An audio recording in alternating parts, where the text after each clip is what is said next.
छात्रों, एग्ज़ाम मंत्रा चैनल पे आपका पुनः स्वागत है।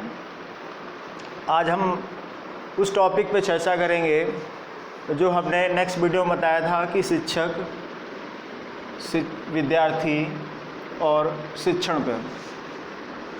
वैसे तो ये देखा जाए, ये तीनों आपस में कनेक्टेड हैं, क्योंकि शिक्षक अगर कक्षा में नहीं है तो शिक्षण की प्रक्रिया नहीं चल सकती है। यदि विद्यार्थी कक्षा में नहीं है तो भी शिक्षण की प्रक्रिया चला पाना संभव नहीं है। लेकिन विद्यार्थी कहीं से भी सीख सकता है, यानी बालक कहीं से भी सीख सकता है, चाहे शिक्षक कक्षा में हो या ना हो, चाहे शिक्षण कार्य हो रहा हो या ना हो रहा हो। लेकिन उसके पहले हम सीटेट में शिक्षक से संबंधित जितने भी महत्वपूर्ण प्रश्न आते हैं या जितने भी और आने वाले हैं, संभावित हैं, उनको सम्मिलित करते हुए शिक्षक की कुछ महत्वपूर्ण विशेषताओं पे हम लोग चर्चा करेंगे। तो पहली एक विशेषता ये है कि प्राथमिक स्तर पर शिक्षक की धैर्य एवं दृढ़ता एक महत्वपूर्ण विशेषता होती है। ऐसा इसलिए होता है कि प्राथमिक स्तर पर कक्षा 1 से लेकर 5 तक जो विद्यार्थी होते हैं, शिक्षक की बात को समझने में थोड़ा समय लेते हैं। समय कैसे लेते हैं? कक्षा 1 का विद्यार्थी जो है वो शिक्षक की बात को पूरी तरीके से समझने में तत्पर नहीं होता है, लेकिन कक्षा 5 तक आते आते, कक्षा 4 या 5 तक आते आते वही विद्यार्थी शिक्षक की बात को समझने के लिए तैयार हो जाता है। समझना का मतलब ये है कि शिक्षक के शब्दों का अर्थ वो समझना शुरू कर देता है। तो इसके लिए छात्रों को सिखाने के लिए शिक्षक के अंदर धैर्य एवं दृढ़ता होनी चाहिए। यानी जब भी कोई चीज़, कोई विषय वस्तु छात्र को समझा रहा हो तो धैर्यपूर्वक समझाएं, और जब तक समझ में ना आए तब तक उसके अंदर कंटेंटमेंट होना चाहिए, दृढ़ता होनी चाहिए कि जब तक हम विद्यार्थी को सिखा नहीं लेंगे तब तक हम इस विषय वस्तु को छोड़ेंगे नहीं, और जितना भी सरल से सरल तरीका होगा वो हम ढूंढ कर लाएंगे और कक्षा 1 से लेकर 5 तक के विद्यार्थियों को हम सिखाएंगे। तो यहाँ विद्यार्थियों, छात्रों, यहाँ पे पहली जो मुख्य विशेषता है, प्राथमिक स्तर पर शिक्षक के अंदर धैर्य एवं दृढ़ता होनी चाहिए। यह शिक्षक की एक महत्वपूर्ण विशेषता है। दूसरा पॉइंट यहाँ पे है, वर्तमान शिक्षा में शिक्षक की जो भूमिका एक सुगमकर्ता की है। सुगमकर्ता का मतलब है विषय वस्तु को जो भी विषय वस्तु जिस भी विषय की है उसको सरल बनाना, छात्रों के ऊपर थोपना नहीं, ज़बरदस्ती उसको इम्प्लीमेंट नहीं करना है। जब तक विद्यार्थी को समझ में ना आ जाए तब तक विषय वस्तु को सरल बनाता रहे। हिंदी में है पर्यायवाची शब्द। तो पर्यायवाची शब्द में ये होता है कि सरल से सरल शब्द हम ढूंढ के लाते हैं और छात्रों को बताते हैं। ठीक एनसीईएफ 2005 भी इसी बात को कहता है, दोहराता है कि शिक्षक की जो शिक्षा में भूमिका है वर्तमान समय में वो एक सुविधा प्रदाता की है। यानी छात्रों को सुविधा प्रदान करने का काम कौन करता है? छात्र, यहाँ पे शिक्षक करता है। तो दो महत्वपूर्ण विशेषताएं हमने देखी। एनसीईएफ यही कहता है कि शिक्षक की जो भूमिका है एक सुविधा प्रदाता की भी है या सुगमकर्ता की है। दोनों अंग्रेजी में इसको देखें तो फैसिलिटेटर के रूप में कार्य करता है। तो दो महत्वपूर्ण विशेषताएं हो गई, इस पर कई सारे प्रश्न भी पूछे गए हैं। तीसरी विशेषता ये है कि शिक्षक जो है अपने विषय वस्तु में प्रवीण होना चाहिए। प्रवीण होने का मतलब सिर्फ किताबी ज्ञान नहीं होना चाहिए।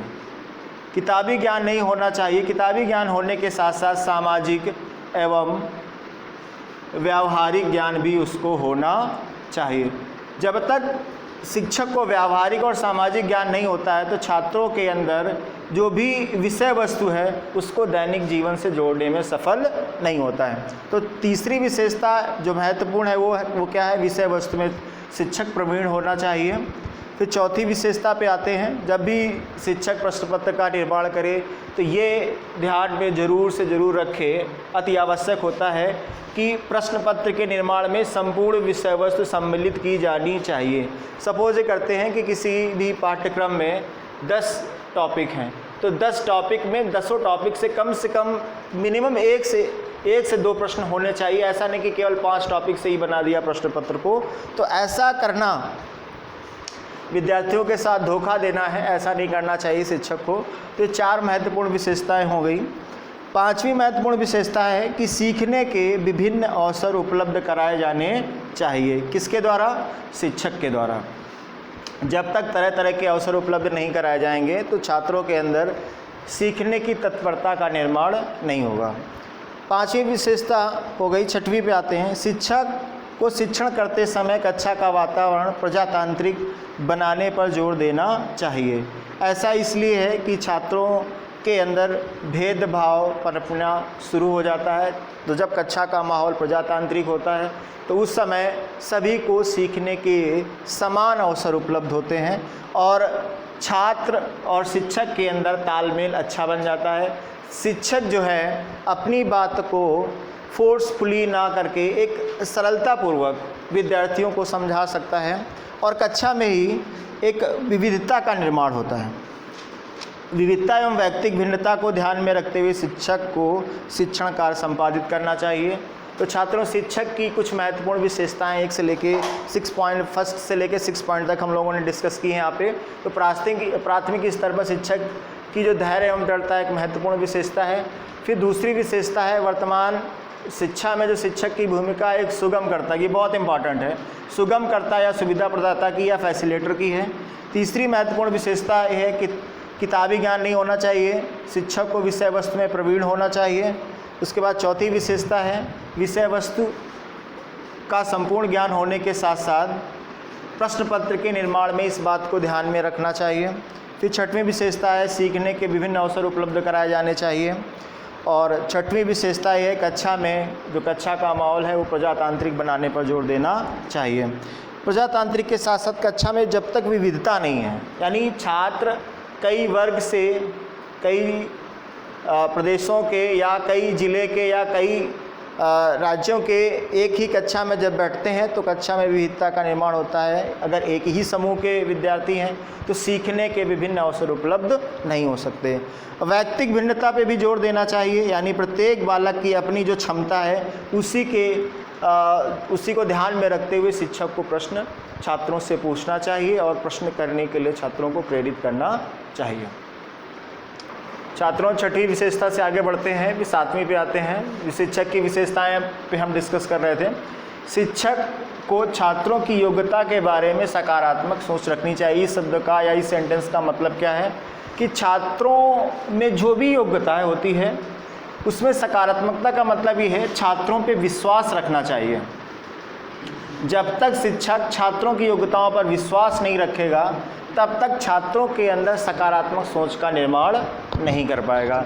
अगर पहले से नेगेटिव चीज़ कोई सोच लेता है कि छात्र ऐसा नहीं कर पाएगा तो छात्र एग्जैक्टली वो ऐसा कर पाने में संभव नहीं होता है। फिर 8वीं विशेषता पे आते हैं। शिक्षक को अपसरण वाले अधिक प्रश्न कक्षा में पूछने चाहिए। अपसरण का मतलब हमने बताया था कल, अपसारी चिंतन वाले प्रश्न। अपसारी चिंतन वाले प्रश्न वो प्रश्न होते हैं जिनके उत्तर 1 से अधिक होते हैं। तो 1 से अधिक उत्तर वाले प्रश्न अधिक से अधिक जब पूछे जाते हैं तो विद्यार्थी अपनी अपनी सोच के आधार पर एक ही प्रश्न का कई प्रकार से उत्तर बता पाने में संभव या बता पाने में कठिनाई महसूस नहीं करते हैं। फिर 9वीं विशेषता ये है शिक्षक को बालकों से संवाद एवं पूछताछ के अवसर उपलब्ध करने चाहिए या कराने चाहिए।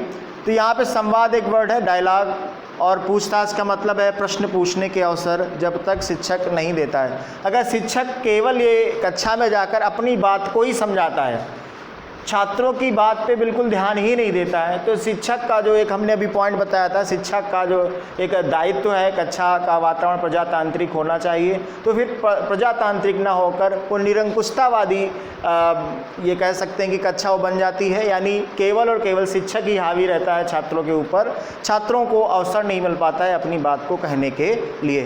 तो जब तक छात्र प्रश्न नहीं पूछता है शिक्षक से तब तक वो प्रेरित नहीं हो पाता है, उसके अंदर उत्सुकता का निर्माण नहीं हो पाता है, उसके अंदर क्यूरियोसिटी का निर्माण नहीं हो पाता है, उसके अंदर रचनात्मकता का निर्माण नहीं हो पाता है। तो संवाद और पूछताछ यानी प्रश्न पूछने की हैबिट को बिल्डअप करने के लिए शिक्षक को लगातार प्रयास करते रहने चाहिए। और जब तक संवाद नहीं होता है, पूछताछ नहीं होती, तो छात्र प्रेरित नहीं होते हैं।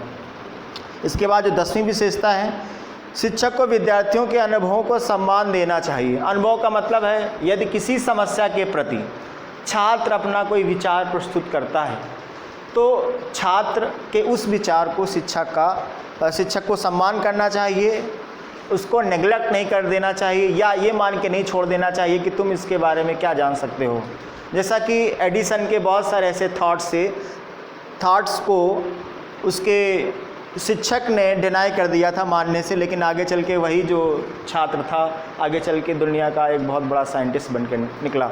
तो यहाँ पे जो भी विद्यार्थियों के अनुभव हैं उनको शिक्षकों को सम्मान देना चाहिए और छात्रों से कभी भी नकारात्मक वाक्य या शब्द नहीं बोलना चाहिए कि तुम ऐसा नहीं कर पाओगे, तुम गधे हो, तुम मूर्ख हो, या तुम ऐसा नहीं कर सकते, ये वाला 80% वाला ही कर सकता है, 90% वाला ही कर सकता है। तो 40% वाले में भी ये क्षमता होती है करने की कि जो 80% वाला कर सकता है।